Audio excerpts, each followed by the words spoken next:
The meeting, special meeting of the Lake Dallas Independent School District Board of Trustees to order. It's January 23rd, 2025.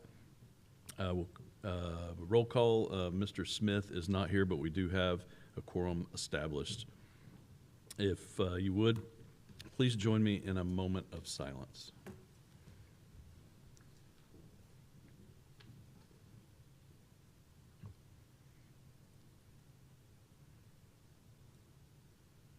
Thank you. Now, if you would, please stand and we'll have our pledges of allegiance. I believe they'll be led by Ms. Carla Landrum.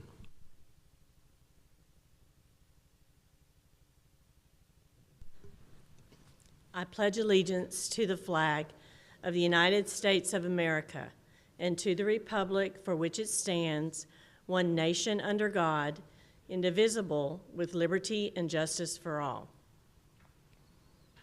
Honor the Texas flag. I pledge allegiance to thee, Texas, one state under God, one and indivisible.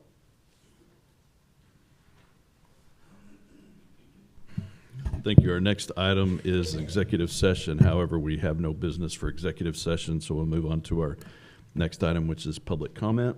And oddly enough, we have no one signed up, so we'll move on to our next item, which is our action items. And the one we do have, the only one we have, is consideration approval of the 2023-2024 Annual Comprehensive Financial Report. Dr. Brown.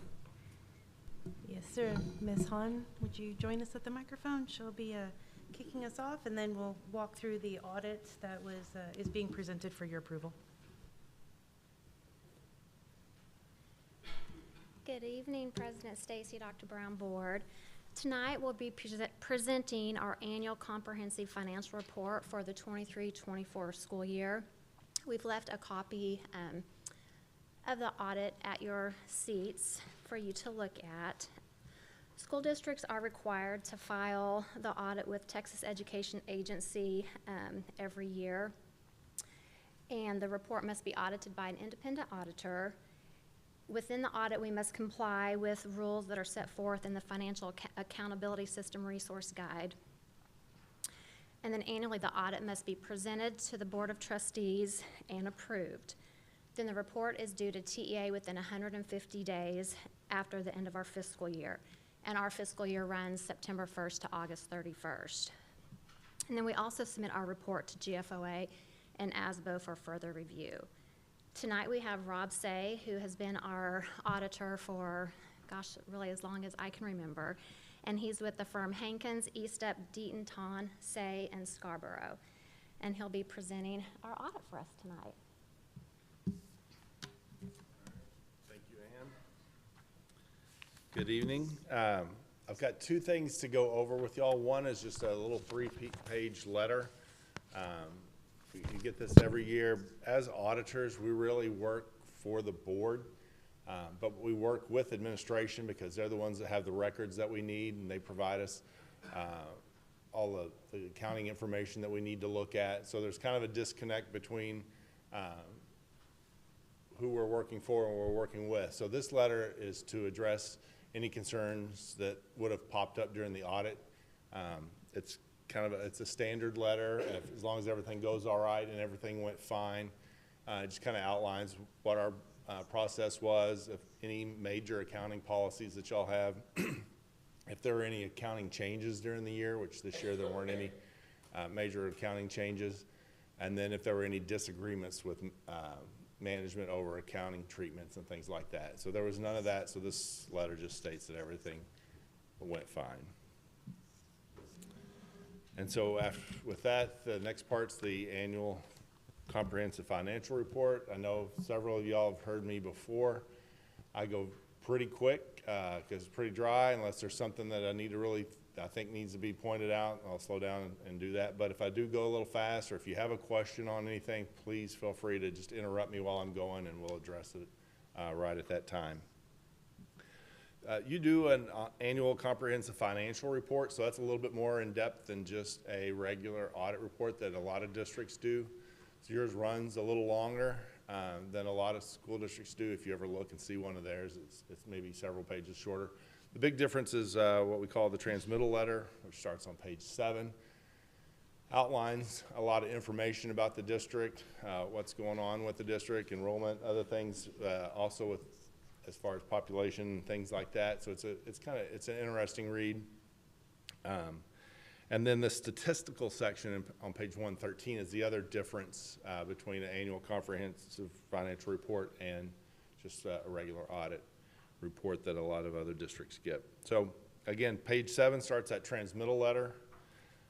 Page 23 is what we call the auditor's report. So this is really what we put out there. The financials are your information, and we just opine, we give an opinion on whether they're fairly presented and according with generally accepted accounting standards or not. And our audit report does say that, that everything was fine, and we do agree that they're fairly presented. It's kind of a pass-fail type of deal. There's no A+ or B-, anything like that. So you passed, good. Page 25 starts what we call management's discussion and analysis. It puts into narrative some of the numbers. It also has some comparative numbers, so you can look to compare what happened between last year and this year. I will point out one thing though for that management's discussion and analysis. You know, the schools, the governments have to do basically almost kind of 2 sets of books right now for your audit. We have the fund financial statements, which are what you look at on a monthly basis. It's the money that comes in, the money that goes out. But for the audit, we have to present what's called government-wide financial statements as well. That includes debt.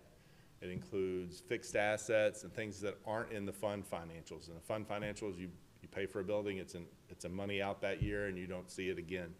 But with the government-wide, it's more like a business type accounting.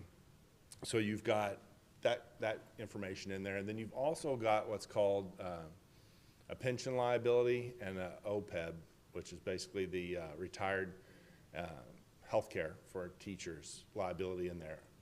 And while I don't look at those as really liabilities of the district, because the TRS is underfunded, the state hasn't put in as much as they should based on some outlays that they will have in the future. It's severely underfunded, as is the employee health benefit, the retired employees' health benefits. So what they've done is basically say, here's the unfunded liability, and then each district kind of reports their proportionate share on that. So that's not something that you can control. It's something that the state controls by kicking in extra money.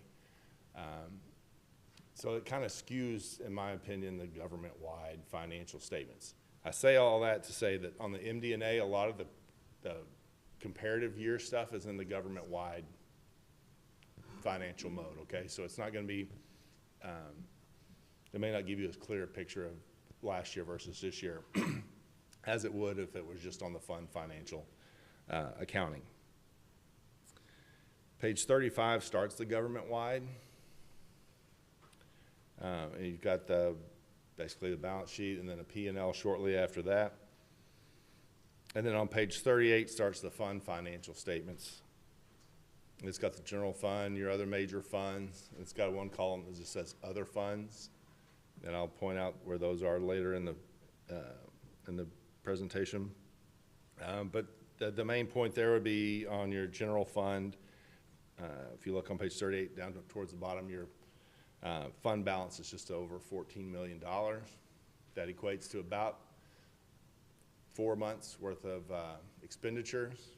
We like to see at least 3. So you're over that limit, so that or you're over the 3-month.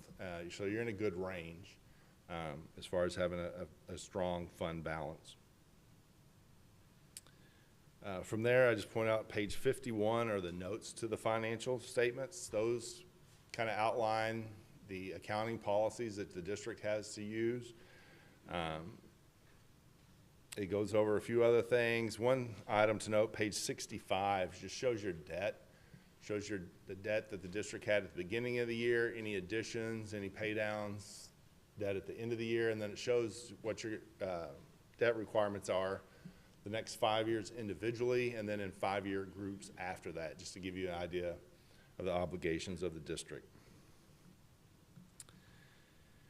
And then the notes go on and on. A lot of it has to deal with the pension and OPEB that I talked about earlier. There's just a lot of information in there on those. But again, that's not something that the district really has control over. That's more of a state issue. Page 92 is the combining statements. Back on the fund financials, there was that one column that says other funds. And this is the breakout of those numbers. So those are your special revenue funds, your federal programs, your state programs, campus activity funds. And then they all get rolled up on that main page in total. So this breaks those out so you can see all your different special revenue funds, the balances, and the revenues and expenditures that they had throughout the year. Pages 108 and 109 is your delinquent tax. You can see your tax, what was due last year, the outstanding balance this year, which it decreased slightly this year. Then you can also see the rates over the last 10 years, as well as your values and how those have gone over the last 10 years as well. Page 113 starts what's called the statistical section. And again, this is in there because you do the annual comprehensive financial report.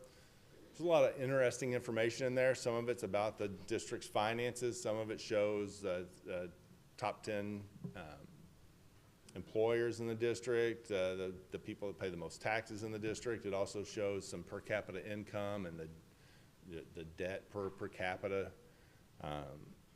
So a lot of different kind of interesting things there. And a lot of those are on 10-year schedules as well, so you can see how it's progressed over the years. Then the next part I'd want to point out is pages 153 and 155. Because your district receives over $750,000 in federal funds, we have to do what's called a single audit. And so on page 153 is another audit report that we present, and it's over internal controls of the district. We have to look at the internal controls that the district has in place over its accounting policies to make sure that we feel like they're sufficient enough to put out accurate information. And that report states that we do feel that they are sufficient to do that. And then the second report on page 155 is a report over compliance with federal programs. So each year we have to pick a federal program to look at, and those usually rotate over a 3-year rotation, but then we have to look at the compliance factors with those. So the federal government gives you money, but they also put a lot of strings and a lot of restraints on or requirements on that money, how it can be spent, what you have to do to show that you spent it correctly and that kind of thing. So we have to go in there and we look at a different program each year and make sure that you're in compliance with those rules. And if not, then we have to show where there was some deficiencies, but we haven't had an issue here, I don't think, since I've been doing this. So again, a good audit report there that you all are in compliance with your major programs and you're doing what you need to do to make sure that you keep those federal monies coming. And then just to see on page 159 is kind of a total of that federal money that comes in. You can see the different programs, your Title I, your IDB, which is special ed, and then your food service. Y'all get money from impact aid and from flood due to the lake. And so that just kind of spells out all the different grants that y'all do get federal money on. And that wraps up my report, unless there's some question that y'all have or anything else that you want to go over. Thank you, sir. Are there any questions or comments from the board? I will say I appreciate all the hard work y'all do on this every year for us, and it is interesting and very informative. I appreciate it. And I'd say appreciation to Ann and her department and technology guys too. When we get here, they make sure we're up and running and can access what we need to access, and Ann makes sure we get all the information that we need and that it's accurate, which is really important to us. I don't like going into a place if I'm unsure what I'm getting, and so when we come here, we know what we get is going to be accurate information, and so you should feel good about that. Thank you very much. If there's no other questions or comments, I'll entertain a motion. You have one? Yeah. Oh, you have to turn on your mic. Okay. Well, I don't know if this is pertaining to the audit, but maybe to Ann. What was our deficit projected at the beginning of the year? You know, I can't remember, but Our original budget that you guys adopted had a deficit of,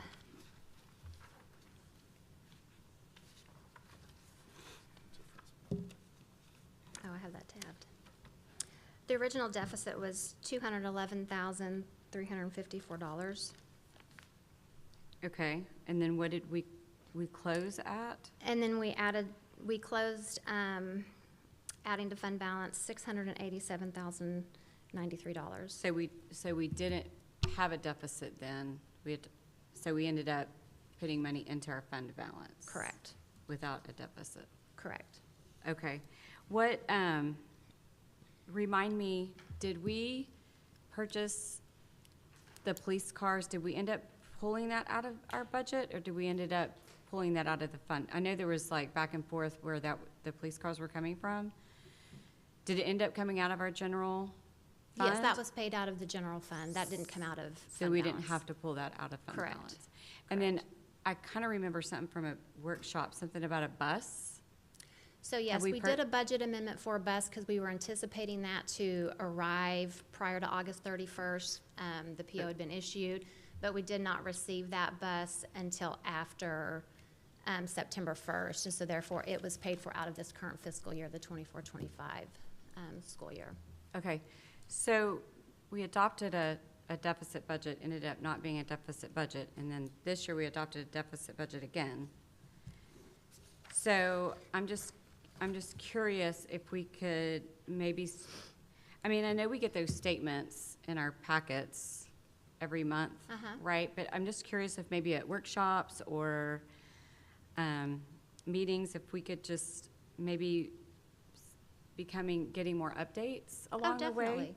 before, when we're going through the budget season, so we might understand a little bit more of where we're at planning, so